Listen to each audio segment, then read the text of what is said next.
मैं आपको बताता हूँ, बताना नहीं चाहिए मुझे।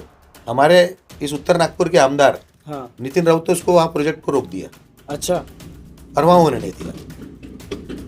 अभी ये मुस्लिम नितिन राउत के पीछे पीछे भागते हैं हमेशा, हाँ। लेकिन यही व्यक्ति मुसलमानों की हेल्थ के लिए जो काम आ रहा था नागपुर महानगर पालिका का, हाँ। जहाँ लोगों को 10 रुपए की चिट्ठी में बहुत बड़ी सेवा मिल सकती थी, जी जी जी। वो ऐसा काम नितिन राउत ने रोकने का काम किया। तो ये जो मुस्लिम मतदाता है, खासतौर से उत्तर नागपुर के बोलो या पूरे देश के बोलो, ये मुस्लिम मतदाता मजबूर मतदाता है। अच्छा। क्यों?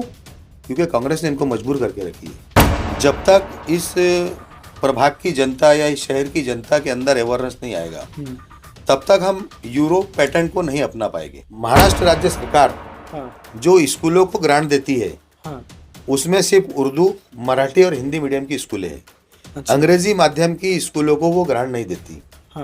इसीलिए हम महानगर पालिका द्वारा अंग्रेजी माध्यम की स्कूल नहीं चला सकते कि उसके विधानसभा क्षेत्र में मजबूर लोग रहते हैं, तो वो उसका फायदा लेकर अपना सिस्टम लागू करने का काम उनका हमेशा से रहा है। लेकिन हाल फिलहाल विधानसभा इलेक्शन में देखने में आया कि मुस्लिम मतदाताओं ने फिर से उनका साथ दिया। काफ़ी विरोध, काफ़ी कुछ देखने में आया था इलेक्शन के पहले, लेकिन जब परिणाम आया तो मुस्लिम मतदाताओं ने फिर से उनका साथ दिया। तो क्या लगता है कि क्या उन्हीं मुस्लिम मतदाताओं को आपके तरफ लाना, बीएसपी की तरफ कन्वर्ट करना, क्या इस बार पिछली बार की तरह आपके इलेक्शन से आसान होगा? किस तरह से कन्विंस कर पाएंगे मतदाताओं को? और एक विधानसभा में एक स्कूल से क्या होगा? हाँ। आज नागपुर महानगर पालिका की इतनी स्कूलें खाली पड़ी हुई है, तो वहां पर क्यों ना अंग्रेजी माध्यम की स्कूलें खोलकर उसके ऊपर महानगर पालिका अपना निर्णय ले। प्रशासक राज्य में कुछ काम अच्छे हुए, कमिश्नर द्वारा कुछ अच्छे निर्णय लिए गए हैं, उस निर्णय को आगे बढ़ाकर हम हर क्षेत्र में अंग्रेजी माध्यम की स्कूलें खोलने का काम करेंगे। लोकसभा और विधानसभा के चुनाव को लेकर उनके दिमाग में डाल दिया गया कि शरीयत बचाना है मुसलमानों को, संविधान बचाना है शेड्यूल कास्ट को।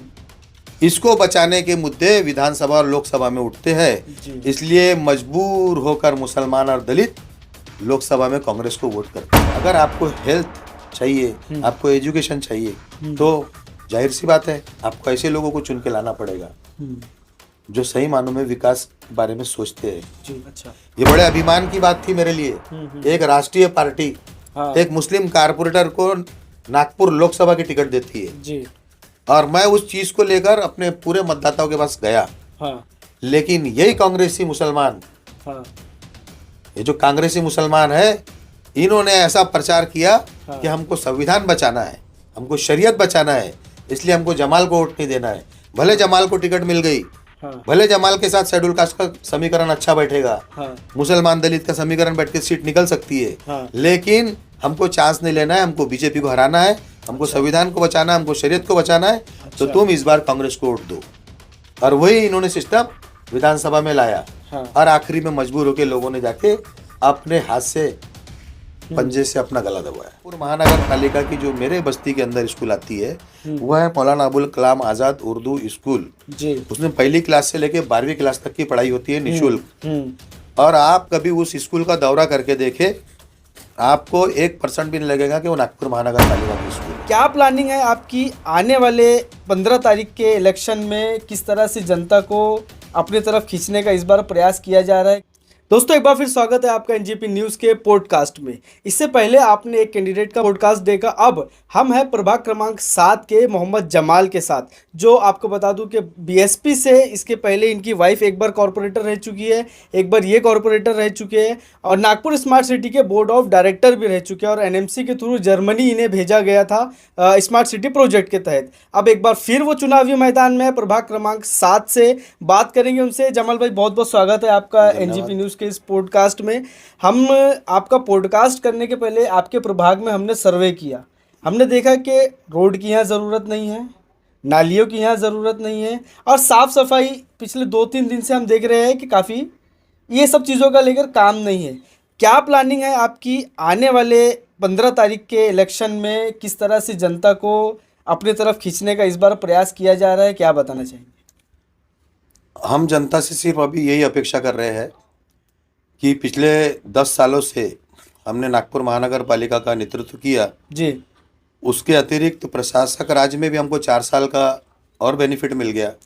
तो ऐसे 14 साल में हमने नागपुर महानगर पालिका में वार्ड क्रमांक 7 में जी 3 कारपोरेटर बहुजन समाज पार्टी के थे। उन्होंने तीनों ने मिलकर जगह जगह पे जो चीज़ की ज़रूरत थी उसको पूरी कर दी है। लेकिन उसमें भी काफ़ी कुछ अभी थोड़ी सी बचा हुआ है काम। जैसे कि मैं आपको बताना चाहूँगा कि नागपुर महानगर पालिका और एनआईटी से एक समझौता हुआ नितिन गडकरी के माध्यम से ओके। कि गार्डन और ग्राउंड्स, हम्म। तो गार्डन को एनएमसी देखेगी और ग्राउंड्स को एनआईटी देखेगी। ओके। तो उस वजह से हमारे कुछ ग्राउंड्स का डेवलपमेंट रुक गया है। ओके। आने वाले महानगर पालिका के चुनाव में हम जीतते हैं तो सबसे बड़ी प्रायोरिटी हमारी ग्राउंड्स को दुरुस्त करने की होगी। और बाकी जो साफ सफाई का मामला है वो हम बराबर कंटिन्यू उसके ऊपर वॉच रखते हैं। ओके। रास्ते बन चुके हैं, थोड़े से जो डामर रोड थे वो इस बार की बारिश में खराब हुए हैं, जी उसको फिर से हम बनाने का काम करेंगे। जी। हमें जिस तरह से मैंने स्टार्टिंग में बताया कि एनएमसी द्वारा आपको स्मार्ट सिटी प्रोजेक्ट के तहत जर्मनी भेजा गया था, क्या क्या कुछ उसकी डिटेल है, थोड़ा हमारे दर्शकों को उसके बारे में बताइए। देखिए, स्मार्ट सिटी नागपुर, इसमें मैं मैनेजिंग डायरेक्टर था, जी बोर्ड ऑफ डायरेक्टर था। जी। तो उस समय एक जर्मनी से ऑफर आया था कि एनएमसी के कुछ डायरेक्टर्स जो जाएंगे स्मार्ट सिटी के, जर्मनी का दौरा करेंगे जी। और वहाँ जाकर देख कर आएंगे कि वहाँ का डेवलपमेंट प्लान क्या है। ओके। तो हम उसी सिलसिले में जर्मनी के कार्लसरूहे गए थे। वहाँ के मेयर से हमारी भेंट हुई ओके। और वहाँ काफ़ी अच्छा हमको देखने को मिला। उन्होंने जो तैयारी हमको बताए हाँ कि अगर आप इस तरीके से डेवलपमेंट प्लान करेंगे हाँ तो आपका सिटी भी कार्लसरूहे जैसा सुंदर और स्मार्ट बनेगा। हाँ। तो वही सारी चीज़ें लेकर हम यहाँ आए थे और हमने नागपुर महानगर पालिका के सभागृह में उस चीज़ को प्रस्तुत की थी। लेकिन कोरोना काल की वजह से, कोरोना आने की वजह से उसके ऊपर अभी इम्प्लीमेंट नहीं हुआ है। ओके। तो क्या क्या कुछ उसको लेकर तैयारी है आपकी कि भाई जो आपको वहाँ पर सीखने को मिला जर्मनी जाकर, वो अब जनता आपको चुनकर देती है तो ग्राउंड लेवल पर किस तरह से उसे इम्प्लीमेंट किया जाए? देखिए, मैं आपको एक सीधी सी बात बताता हूँ जी कि जर्मनी से अनुभव लेकर इंडिया आना जी और उसको फुलफिल करना, जी। इम्प्लीमेंट में लाना, ये किसी एक व्यक्ति के बस का काम नहीं है। बिल्कुल। जब तक इस प्रभाग की जनता या इस शहर की जनता के अंदर अवेयरनेस नहीं आएगा तब तक हम यूरोप पैटर्न को नहीं अपना पाएंगे। यूरोप पैटर्न की जो संस्कृति है वो बहुत अलग है और हमारे यहाँ की संस्कृति बहुत अलग है। मैं हमेशा देखता हूँ कि हम लोग बिंदास सिर्फ अपना घर साफ करने के चक्कर में दूसरों के घर में कचरा डाल देते हैं। तो ये जब तक ये चीज लोगों के दिमाग से नहीं निकलेंगी कि मेरा घर साफ रहना चाहिए, मैं इसलिए मैं दूसरे घर पे कचरा डाल दूं, ये अपने दिमाग से नहीं निकालेंगे तब तक हमारे अंदर यूरोपीय संस्कृति नहीं आएगी। हेल्थ को लेकर, एजुकेशन को लेकर क्या प्लानिंग है आपकी? हेल्थ को लेकर नागपुर महानगर पालिका काफी गंभीर है। जगह जगह यूपीएससी यूपीसी खोल रहे हैं। हमारे प्रोजेक्ट में, हमारे प्रभाग के अंदर एक पाचपल यूपीएससी है, एक सूतिका ग्रह है जी, एक अभी हम आशीनगर के ग्राउंड में खोलने की कोशिश कर रहे थे लेकिन कुछ डॉक्यूमेंटेशन एनआईटी के हमारे पास नहीं थे क्योंकि वो ग्राउंड में जगह थी, तो उसकी वजह से वो प्रोजेक्ट रुक गया। एक प्रोजेक्ट हमारा नवा नकाशा में था।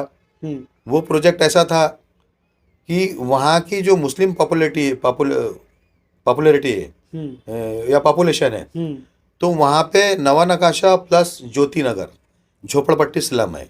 वहाँ पे बहुत गरीब किस्म के लोग रहते हैं, हाथ मजदूरी करने वाले लोग रहते हैं। तो हमने एक प्रोजेक्ट वहाँ लाके हमने सारा काम मंजूर करा लिया था। लेकिन मैं आपको बताना नहीं चाहिए मुझे, हमारे इस उत्तर नागपुर के आमदार नितिन राउत ने उसको वहाँ प्रोजेक्ट को रोक दिया। अच्छा। और वहाँ होने नहीं दिया। अभी ये मुस्लिम नितिन राउत के पीछे पीछे भागते हैं हमेशा। लेकिन यही व्यक्ति मुसलमानों की हेल्थ के लिए जो काम आ रहा था नागपुर महानगर पालिका का, जहां लोगों को 10 रुपए की चिट्ठी में बहुत बड़ी सेवा मिल सकती थी, जी जी जी, वो ऐसा काम नितिन राउत ने रोकने का काम किया है। अच्छा। तो लेकिन फिर भी अभी आने वाले चुनाव में हमको लगता है, हमको उम्मीद है हमारे प्रभाग के मतदाताओं से वो हमको चुनकर देंगे और हम ऐसे प्रोजेक्ट बस्ती बस्ती खोलेंगे ताकि ये जो आज 100 रुपए फीस, 200 रुपए फीस, 500 रुपए फीस डॉक्टर की एक आम आदमी नहीं दे पाता। बिल्कुल। तो ये जो चीज़ है इसको क्लियर करने के लिए हम चाहते हैं कि जगह जगह यूपीएससी सेंटर खुले जी और लोग उसका लाभ उठाएं। जी। तो हेल्थ सेक्टर को लेके आपने बात की। मोहम्मद जमाल साहब हमारे साथ है, जो बीएसपी से एनएमसी में प्रभाग क्रमांक 7 से इन्होंने बीएसपी से दावेदारी की है। हेल्थ को लेकर आपने बात की। एजुकेशन को लेकर किस तरह से जनता को अपने तरफ अट्रैक्ट करेंगे कि भाई एजुकेशन यहाँ पर देखने में आया, स्कूल्स वगैरह का थोड़ा सा मुझे लगता है कि काम ऐसा लगता है करना चाहिए, जो हाईटेक एजुकेशन जो बच्चों को मिलनी चाहिए, इंग्लिश सेमी इंग्लिश, उसको लेकर क्या प्लान है आपका? देखिए, 2017 में जब मैं पहली बार महानगर पालिका के हाउस में गया था, जी तो मेरा सबसे पहला हाउस का प्रश्न था हाँ एजुकेशन को लेकर, ओके और मैंने उस हाउस में बहुत खूबसूरती के साथ अपने उस प्रश्न को उठाया था, हम्म और पूरा हाउस उसके ऊपर तालियां बजाया था पूरे हाउस ने। ओके लेकिन मुझे जो जवाब मिला वो बड़ा आश्चर्यजनक, आश्चर्यचकित करने वाला था। अच्छा जब मुझे जवाब ये मिला वहाँ से कि महाराष्ट्र राज्य सरकार हाँ जो स्कूलों को ग्रांट देती है, हाँ उसमें सिर्फ उर्दू, मराठी और हिंदी मीडियम की स्कूलें हैं। अच्छा अंग्रेजी माध्यम की स्कूलों को वो ग्रांट नहीं देती। हाँ इसीलिए हम महानगर पालिका द्वारा अंग्रेजी माध्यम की स्कूल नहीं चला सकते। अच्छा तो फिर मैंने कहा था उसके अपोजिट में कि जब बनात वाला स्कूल खोली गई, उसको लाखों लोगों के पैटर्न में हमने वहाँ भर्ती ली, उसके अंतर्गत हम एजुकेशन को बढ़ाने के लिए, गरीबों को एजुकेशन की तरफ लाने के लिए, जो लोग गरीब लोग, एक रिक्शा चलाने वाला अपने बच्चों को अंग्रेजी माध्यम सिखाना तो चाहता है, पढ़ाना तो चाहता है, लेकिन उसकी ताकत नहीं होती उसकी फीस भरने की। जी जी तो ये चीज़ को हमने बहुत खूबसूरती से उठाया महानगर पालिका में। ओके तो सरकार ने उसके ऊपर एक निर्णय ली कि हर विधानसभा क्षेत्र में एक एक अंग्रेजी माध्यम की स्कूल खोली जाएगी, ओके और उसको वो प्राइवेट संस्था को दे रहे हैं। प्राइवेट संस्था उस स्कूल को लीड करेगी और वो चलाएगी। अच्छा तो हमने फिर भी उसका विरोध किया कि आप प्राइवेट संस्था को उसको क्यों दे रहे हैं? हाँ नागपुर महानगर पालिका मानधन के आधार के ऊपर टीचर्स का अपॉइंटमेंट ले हाँ और उनको बच्चों को वहाँ शिक्षा देने का काम करे। और एक विधानसभा में एक स्कूल से क्या होगा? हाँ आज नागपुर महानगर पालिका की इतनी स्कूलें खाली पड़ी हुई है, तो वहां पर क्यों ना अंग्रेजी माध्यम की स्कूलें खोलकर उसके ऊपर महानगर पालिका अपना निर्णय ले। प्रशासक राज्य में कुछ काम अच्छे हुए, कमिश्नर द्वारा कुछ अच्छे निर्णय लिए गए हैं, उस निर्णय को आगे बढ़ाकर हम हर क्षेत्र में अंग्रेजी माध्यम की स्कूलें खोलने का काम करेंगे। हम ये वादा करते हैं हमारी जनता से, क्योंकि ये बहुत ज़रूरी विषय है एजुकेशन को लेकर। और रही बात मेरी पिछले 10 सालों की, 14 सालों की, तो मेरे प्रभाग में नागपुर महानगर पालिका की जो मेरे बस्ती के अंदर स्कूल आती है वह है मौलाना अबुल कलाम आज़ाद उर्दू स्कूल। उसमें पहली क्लास से लेकर 12वीं क्लास तक की पढ़ाई होती है निःशुल्क। और आप कभी उस स्कूल का दौरा करके देखें, आपको 1% भी नहीं लगेगा कि वो नागपुर महानगर पालिका की स्कूल है। अच्छा मैंने इस तरीके से उसका डेवलपमेंट किया है। लोग क्या करते हैं, चुनकर आते हैं, हाँ बाहर का देखते हैं कि क्या किया क्या किया क्या किया, उसके लिए चिल्लाते हैं। कभी ये व्यक्ति कोई उठकर देखना नहीं चाहता कि स्कूल के अंदर जाके देखो तुम कि स्कूल के अंदर डेवलपमेंट क्या है, कितनी ज़रूरी चीज़ होती है। मैंने करोड़ों रुपए का फंड नागपुर महानगर पालिका से मौलाना आज़ाद स्कूल में लगाया है। प्रशासन राज्य में हमने बनात वाला स्कूल के लिए काफ़ी फंड जमा किया, वहाँ पे लगवा के हमने इस बिल्डिंग को बड़ी बनाने का काम किया। ऊपर से वहाँ लिफ्ट लगाई गई स्कूल के अंदर। नागपुर महानगर पालिका की पहली स्कूल होगी बनात वाला, जहाँ बच्चे लिफ्ट से ऊपर नीचे हो गए। तो हम लोग एजुकेशन के ऊपर ध्यान देने वाले लोग हैं, लेकिन हमको सपोर्ट चाहिए लोगों का। बिल्कुल। हमारा अगर पैनल आज नागपुर महानगर पालिका में प्रभाग क्रमांक 7 में पिछली बार 3 नगर सेवक गए थे। अच्छा। अगर हमारे 4 नगर सेवक इस बार जाएंगे, हाँ। तो हम पूरी ताकत से नागपुर महानगर पालिका में अपने मुद्दों को मनवाने का काम करेंगे। इसीलिए अगर आपको हेल्थ चाहिए, आपको एजुकेशन चाहिए, तो जाहिर सी बात है आपको ऐसे लोगों को चुन के लाना पड़ेगा जो सही मानों में विकास के बारे में सोचते हैं। जी, आपने नितिन राउत साहब की बात की कि भाई हेल्थ को लेकर उन्होंने एक बड़ा प्रोजेक्ट यहाँ से हटा दिया, है ना, लेकिन हाल फिलहाल विधानसभा इलेक्शन में देखने में आया कि मुस्लिम मतदाताओं ने फिर से उनका साथ दिया। काफ़ी विरोध, काफ़ी कुछ देखने में आया था इलेक्शन के पहले, लेकिन जब परिणाम आया तो मुस्लिम मतदाताओं ने फिर से उनका साथ दिया। तो क्या लगता है कि क्या उन्हीं मुस्लिम मतदाताओं को आपके तरफ लाना, बीएसपी की तरफ कन्वर्ट करना, क्या इस बार पिछली बार की तरह आपके इलेक्शन से आसान होगा? किस तरह से कन्विंस कर पाएंगे मतदाताओं को? आपने कहावत सुनी होगी, मजबूरी का नाम महात्मा गांधी। अच्छा, बड़ी चर्चित कहावत है ये। जी, जब भी कोई ऐसी घटना घटती है जहां आदमी मजबूर हो जाता है, हाँ। तो लोग बोलते हैं अरे यार मजबूरी का नाम महात्मा गांधी। तो ये जो मुस्लिम मतदाता है, खासतौर से उत्तर नागपुर के बोलो या पूरे देश के बोलो, ये मुस्लिम मतदाता मजबूर मतदाता है। अच्छा। क्यों? क्योंकि कांग्रेस ने इनको मजबूर करके रखी है। आज उत्तर नागपुर में हाँ। नितिन राउत जब विधानसभा चुनाव लड़ रहे थे, हाँ। तो कितना विरोध हुआ जी। लेकिन वोट जब आप देखते हैं तो 1,20,000। तो ये उस बात को दर्शाता है कि कहीं ना कहीं मुस्लिम समाज मजबूर हो गया है, दलित समाज, शेड्यूल समाज मजबूर हो गया है। लोकसभा और विधानसभा के चुनाव को लेकर उनके दिमाग में डाल दिया गया कि शरीयत बचाना है मुसलमानों को, संविधान बचाना है शेड्यूल कास्ट को। इसको बचाने के मुद्दे विधानसभा और लोकसभा में उठते हैं, इसलिए मजबूर होकर मुसलमान और दलित लोकसभा में कांग्रेस को वोट करते हैं। और रही बात कारपोरेशन की, हाँ। तो कारपोरेशन में मुस्लिम समाज ऐसा नहीं होता। मुस्लिम समाज देखता है कि विकास करने वाला, काम करने वाला तत्पर व्यक्ति कौन है, वो कौन सी पार्टी से, उसका उसका महत्व नहीं रहता। लेकिन मैं फिर भी बहुजन समाज पार्टी की बात करूंगा। बहुजन समाज पार्टी ने 2019 में मुझे नागपुर लोकसभा चुनाव का टिकट दिया। अच्छा। ये बड़े अभिमान की बात थी मेरे लिए। एक राष्ट्रीय पार्टी एक मुस्लिम कारपोरेटर को नागपुर लोकसभा की टिकट देती है जी। और मैं उस चीज को लेकर अपने पूरे मतदाताओं के पास गया। हाँ। लेकिन यही कांग्रेसी मुसलमान, हाँ। ये जो कांग्रेसी मुसलमान है, इन्होंने ऐसा प्रचार किया कि हमको संविधान बचाना है, हमको शरीयत बचाना है, इसलिए हमको जमाल को वोट नहीं देना है। भले जमाल को टिकट मिल गई, भले जमाल के साथ शेड्यूल कास्ट का समीकरण अच्छा बैठेगा, मुसलमान दलित का समीकरण बैठ के सीट निकल सकती है, लेकिन हमको चांस नहीं लेना है, हमको बीजेपी को हराना है, हमको संविधान को बचाना है, हमको शरीयत को बचाना है। तो तुम इस बार कांग्रेस को वोट दो। और वही इन्होंने सिस्टम विधानसभा में लाया। और आखिरी में मजबूर होकर लोगों ने जाके अपने हाथ से पंजे से अपना गला दबाया। कोरोना काल की जमाल भाई अगर बात करें तो काफी समस्याएं आपके क्षेत्र में चल रही थी। अननेसेसरी देखने में आया कि लोगों को क्वारंटाइन सेंटर भेज दिया जा रहा था। उस समय भी नितिन राउत साहब का दरवाज़ा खटखटाया गया, जबकि वो पालक मंत्री थे, लेकिन उस समय भी उन्होंने हाथ खड़े किए। जिस व्यक्ति को पता है कि उसके विधानसभा क्षेत्र में मजबूर लोग रहते हैं, तो वो उसका फायदा लेकर अपना सिस्टम लागू करने का काम उनका हमेशा से रहा है। आप नितिन राउत जी के बारे में ज़्यादा नहीं जानते हैं। मैं नितिन राउत जी को उनका पहला इलेक्शन था तब से जानता हूँ। अच्छा। उनके आसपास के लोगों को जानता हूँ और उनके आसपास के लोगों का हाल क्या है ये भी जानता हूँ। अच्छा। मैं भी कांग्रेस में था। 2007 में मैंने भी टिकट मांगी थी कांग्रेस की। अच्छा। लेकिन मुझे ये बताया गया कि यहाँ तुमको टिकट मिलने का कोई संभावना नहीं है।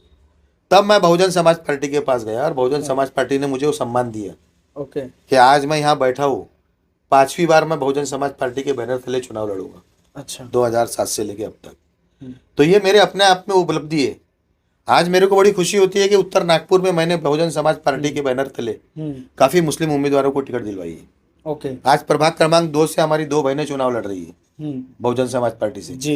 इधर से 6 नंबर से एक व्यक्ति लड़ रहा है हमारा, उधर से 10 नंबर से हमारी एक बहन लड़ रही है।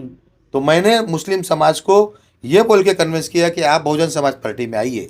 हाँ। और बहुजन समाज पार्टी का बैनर ऐसा बैनर है जहां पर उनका एक अपना मतदाता है जी। हम उसको दलित मतदाता बोलकर गलत बोलते हैं। हाँ। एक्चुअल में बहुजन समाज का मतदाता है वो। मान्यवर कांशीराम साहब का तैयार किया हुआ मतदाता है वो मतदाता ऐसा मतदाता है कि उनका जो मिशन था सोशल इंजीनियरिंग का, मान्यवर कांशीराम साहब का, कि इस देश में बहुजन समाज को एकत्रित करो। जो 85% लोग बहुजन समाज है, 15% तो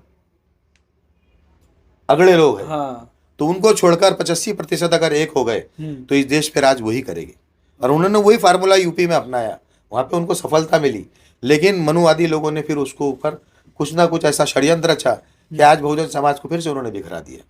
इसलिए मान्यवर कांशीराम साहब का जो मिशन है, उस मिशन के अंतर्गत मुसलमानों ने बहुजन समाज पार्टी के साथ जाना चाहिए, बहुजन समाज पार्टी के उम्मीदवारों को वोट करना चाहिए, ताकि बहुजन समाज पार्टी के बैनर तले मुस्लिम समाज अपनी समस्या का निराकरण कर सके।